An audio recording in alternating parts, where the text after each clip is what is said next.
नमस्कार, मैं ओंकार पांडे। ओपिनियन के एक और नए एपिसोड में आपका स्वागत है। आप देख रहे हैं न्यूज़ 18 राजस्थान का डिजिटल प्लेटफॉर्म। आज हम एक ऐसी सनसनीखेज और बेहद गंभीर खबर का विश्लेषण करने जा रहे हैं जिसने पूरी दुनिया के कूटनीतिक गलियारे में तहलका मचा दिया है। मामला जुड़ा है ईरान से, जहां के supreme leader Ayatollah Ali Khamenei की मौत के बाद मध्य पूर्व की राजनीति पूरी तरह से सुलग उठी है।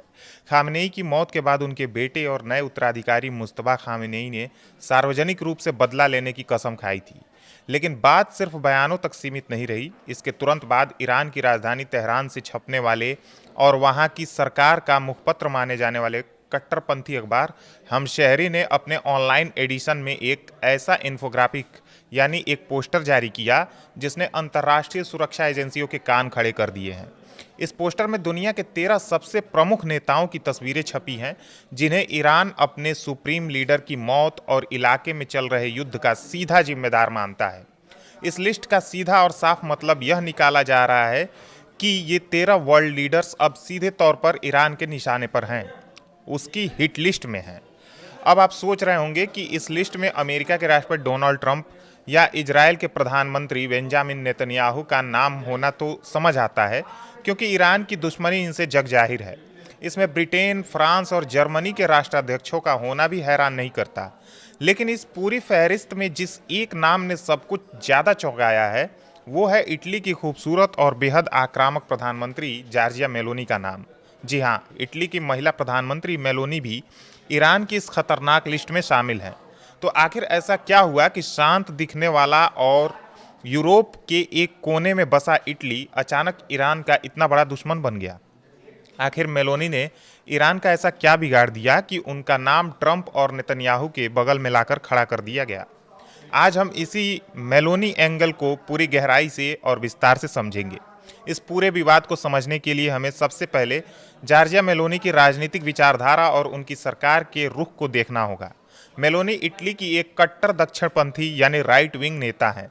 जब से वह सत्ता में आई हैं, उन्होंने ईसाई मूल्यों, राष्ट्रवाद और पश्चिमी सभ्यता की रक्षा को अपनी राजनीति के केंद्र में रखा है।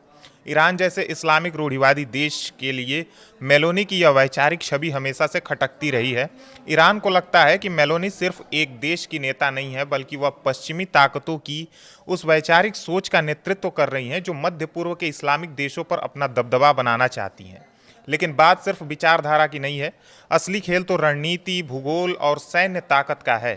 भले ही इटली भौगोलिक रूप से मध्य पूर्व से दूर दिखता हो, लेकिन भूमध्य सागर यानी मेडिटेरेनियन सी में उसकी स्थिति रणनीतिक रूप से बेहद महत्वपूर्ण है। जब भी अमेरिका, नाटो या अन्य पश्चिमी देश ईरान या उसके समर्थित गुटों जैसे हूतियों या हिजबुल्लाह पर हमला करते हैं, तो इटली की भौगोलिक स्थिति और उसके नौसैनिक अड्डे सबसे बड़े मददगार साबित होते हैं। ईरान का सीधा आरोप है कि इटली ने अमेरिका और इजरायल को अपने हवाई क्षेत्र यानी एयर स्पेस का इस्तेमाल करने की अनुमति दी है।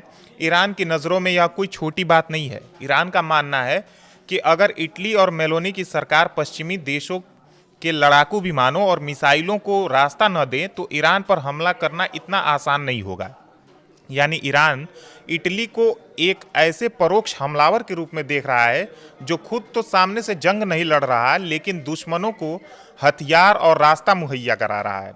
इसके साथ ही मेलोनी का नाम इस लिस्ट में आने का एक और बड़ा कारण है दुनिया के सबसे ताकतवर देशों का समूह यानी G7। इटली G7 का एक बहुत ही सक्रिय और मजबूत सदस्य है। हाल के दिनों में जब भी ईरान पर कड़े आर्थिक प्रतिबंध लगाने की बात आई या ईरान की मिसाइल तकनीकी और परमाणु कार्यक्रमों को रोकने के लिए वैश्विक दबाव बनाने की रणनीति तैयार हुई है, मेलोनी ने उसमें बढ़ चढ़कर हिस्सा लिया है। मेलोनी ने खुले मंचों से कहा है कि ईरान को परमाणु हथियार बनाने से हर हाल में रोका जाना चाहिए, क्योंकि यह पूरे यूरोप की सुरक्षा के लिए खतरा है। ईरान को मेलोनी का यह मुखर अंदाज बिल्कुल पसंद नहीं आया। ईरान को लगता है कि मेलोनी यूरोपीय संघ और G7 में लॉबिंग करके ईरान को आर्थिक रूप से पूरी तरह तबाह करने की साजिश का हिस्सा बन चुकी हैं। एक और बेहद संवेदनशील पहलू है इजरायल के साथ मेलोनी के संबंध। यूरोप के कई देश ऐसे हैं जो गाजा या मध्य पूर्व के संकट पर इजरायल की खुलकर आलोचना करते हैं, जैसे स्पेन या आयरलैंड। लेकिन जॉर्जिया मेलोनी की सरकार ने इस पूरे संकट के दौरान बेहद संतुलित लेकिन इजरायल के पक्ष में झुका हुआ रुख अपनाया है। मेलोनी ने बार बार कहा है कि इजरायल को अपनी आत्मरक्षा करने का पूरा अधिकार है।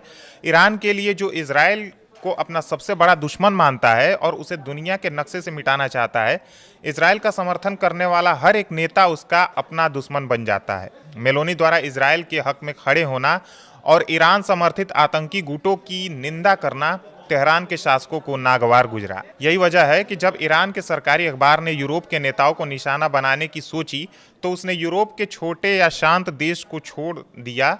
उसने यूरोप की असली महाशक्तियों को चुना, जिन्हें बिग फोर कहा जाता है, यानी ब्रिटेन, फ्रांस, जर्मनी और इटली। मेलोनी का नाम इस लिस्ट में डालकर ईरान दरअसल पूरे दक्षिण यूरोप और भूमध्य सागरीय क्षेत्र को एक कड़ा और खौफनाक संदेश देना चाहता है कि अगर किसी ने भी अमेरिका या इजरायली खेमे की मदद की तो अंजाम बहुत बुरा होगा। हालांकि अंतर्राष्ट्रीय खुफिया एजेंसियों और कूटनीतिक विशेषज्ञों का मानना है कि यह 13 नामों वाली लिस्ट कोई आधिकारिक मिलिट्री ऑर्डर या तुरंत हमला करने का आदेश नहीं है।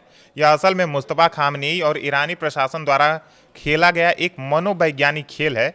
अपने देश की जनता के गुस्से को शांत करने के लिए और दुनिया में अपना खौफ बनाए रखने के लिए ईरान ने यह प्रोपेगेंडा पोस्टर जारी किया है, लेकिन इसके बावजूद इसे पूरी तरह से खारिज नहीं किया जा सकता।